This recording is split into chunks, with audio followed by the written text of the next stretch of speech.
ଦେଖନ୍ତୁ 108 ଆମ୍ବୁଲାନ୍ସରେ ଏସି କାମ କରୁନି।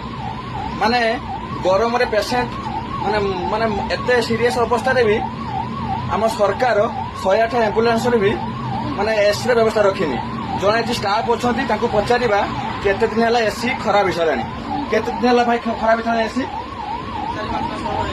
କହୁଛନ୍ତି 4-5 ମାସ ହେଲାଣି ଖରାପ ହେଇସାରିଲାଣି। ମାନେ ଦେଖନ୍ତୁ ଗଭର୍ଣ୍ଣମେଣ୍ଟ ଲୋକମାନଙ୍କୁ କେମିତି ମାନେ ବୋକା ବନଉଛି।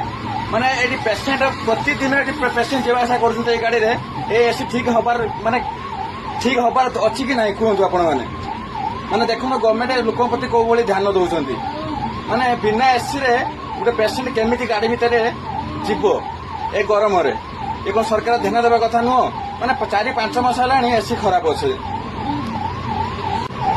ଇଏ ହଉଛି ଲୋକଙ୍କ ସରକାର ଆଉ ସାଧାରଣ ଲୋକଙ୍କ ପାଇଁ ସରକାର ଇଏ ବ୍ୟବସ୍ଥା। ଏ ଅବ୍ୟବସ୍ଥା ଦେଖି ଆପଣ ମାନେ ନିହାତି ଜଣେଇବେ ଯେ କେମିତି ସରକାର ଆମ ମାନଙ୍କୁ ମାନେ ଟ୍ରିଟମେଣ୍ଟ କରୁଛି। ମାନେ ପେସେଣ୍ଟ ତ ପେସେଣ୍ଟ ପ୍ରତ୍ୟେକ ଦିନ ଏଥିରେ ଯୋଉ ଷ୍ଟାଫ୍ ଅଛନ୍ତି ସେମାନେ ବି ଗରମରେ କେତେ ହଇରାଣ ହଉଥିବେ ଦେଖିପାରୁଥିବେ। ଏସି 5-6 ମାସ ହେଲା କାମ କରୁନି।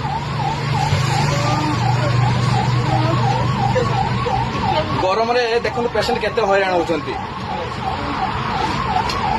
ଗରମରେ ତ ପେସେଣ୍ଟ ମରିଯିବେ ଯେମିତି ଅବସ୍ଥା ଏ ଗରମ। ଏସି କଣ ଲଗେଇବା ନିହାତି ଜରୁରୀ ନୁହଁ?